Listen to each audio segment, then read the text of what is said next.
Presenting is neither a comfortable nor a natural way of communicating. And to protect us against this, our body goes into fight or flight mode, which means we're focusing completely on survival. Now, however effective that may be, that means we end up presenting whilst feeling awkward and vulnerable and exposed. My name is Piero Vitelli, and what follows I hope will help you deal with these situations.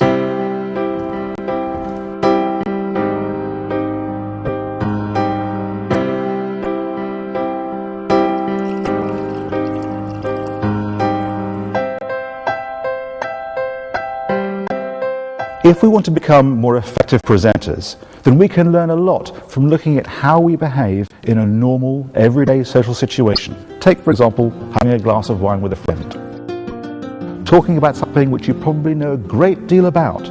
Now, importantly, you're thinking about them and not yourself. You're thinking about your topic and not worrying about how you feel.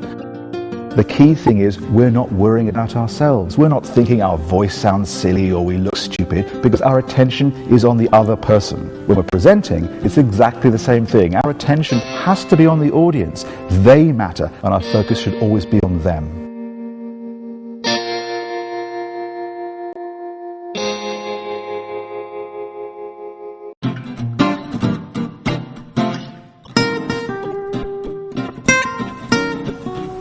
She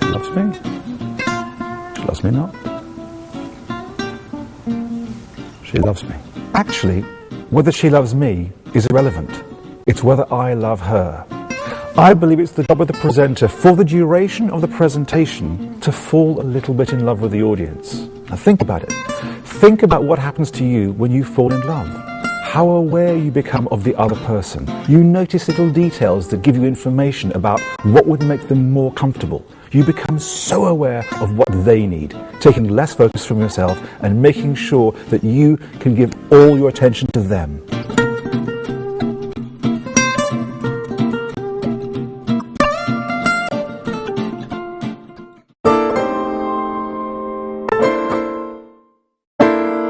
The chocolates are why you're here.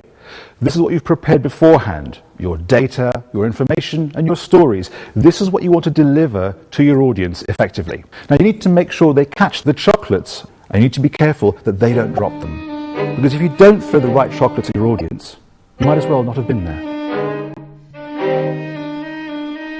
In a private conversation, it's natural to know which is the right chocolate to give. You simply look for it and pass it across. In presentations, it should be the same thing. You need to find the appropriate and natural way of giving the right chocolate to your audience.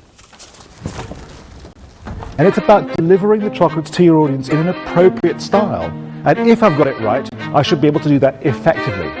But if not, it might go wrong. It might be that you don't present with enough care and they just fall on the ground. Or, if you haven't brought the love, the chocolate might fling out of the room because you haven't formed a relationship. Or, you might be thinking about yourself, in which case the chocolate goes somewhere else. So it's about contacting your audience and making sure they get the chocolates you pass them. Just like that.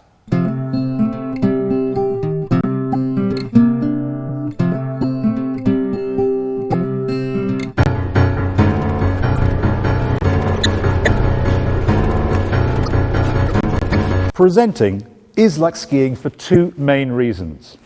First of all, if you learned to ski, you did so by standing up and falling over, and standing up and falling over again until you learned to ski down the slope, to lean forward and stopped doing this. Presenting is just the same. You can't present unless you commit to the presentation, commit to delivering your message. It's also about preparation. You can't ski down a mountain until you've actually climbed it in the first place. And in the same way, you can't be prepared to present unless you've done the work beforehand.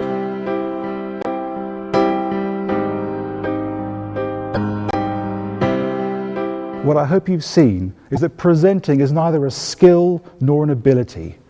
Rather, it's a choice and a commitment. It's simply the decision to share in public all the resources and habits and instincts that you share so well in private. Now, I'm sure that many people will never feel comfortable presenting, but I'm sure also that with practice, they will look comfortable.